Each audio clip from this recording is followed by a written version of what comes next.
Okay.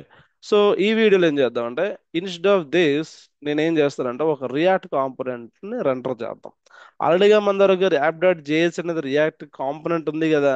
అసలు ఈ react component ఇక్కడికి ఎలా వచ్చింది, ఏ విధంగా వచ్చిందని కూడా చూద్దాం. ఫస్ట్ ఈ రియాక్ట్ అనేది ఫంక్షన్ కాంపోనెంట్. మీకు ఆల్రెడీగా చెప్పా, ఒక ఫంక్షన్, ఇది ఒక ఫంక్షనే కదా. ఫంక్షన్ నేమ్ ఏంటి, యాప్ అనేది. ఇక్కడ మన రియాక్ట్ లో టూ కాంపోనెంట్స్ ఉంటాయి, function component and class component. Most of the cases మన ఫంక్షన్ కాంపోనెంట్ నేను ప్రిఫర్ చేస్తాను.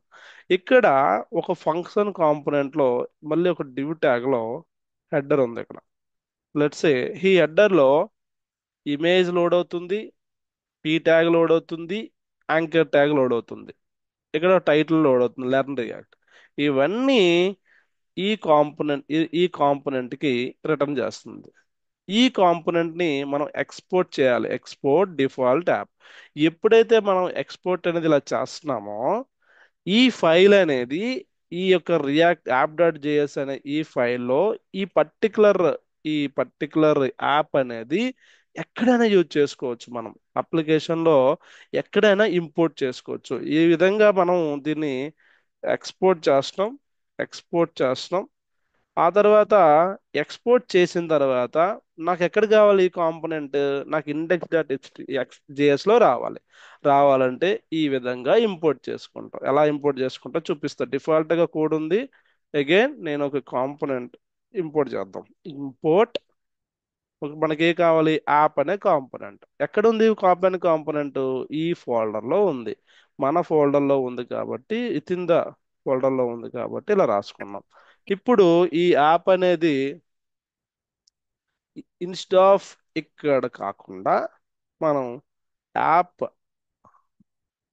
యాప్ అనేది పెడతాం. అయితే ఇక్కడ మనం ఇగోండి వచ్చిందా అవుట్పుట్. మనం ఈ విధంగానే రాయొచ్చు.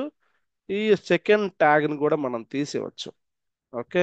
తీసి ఫస్ట్ ట్యాగ్ లోనే ఇలా ఎండ్ చేయాలి. ఈ విధంగా కూడా మనం రాయొచ్చు. అంటే దీని మీనింగ్ ఏంటంటే, ఈ మొత్తం కోడ్ ఉంది చూసారా, ఈ మొత్తం కోడ్ ని ఈ కాంపోనెంట్ లో పెట్టి ఆ కాంపోనెంట్ ని ఇక్కడ రెండర్ చేసాం. అంటే ఇన్స్టెడ్ ఆఫ్ రైటింగ్ హియర్, మనం ఇక్కడ రాసే బదులు ఈ కోడ్ ని ఒక కాంపోనెంట్ గా రాసి ఆ కాంపోనెంట్ ని మనం React dot root dot render లో లోడ్ చేస్తున్నాం. ఇది ఆల్రెడీగా డిఫాల్ట్ మన యాప్ డాట్ జేఎస్ ఫైల్.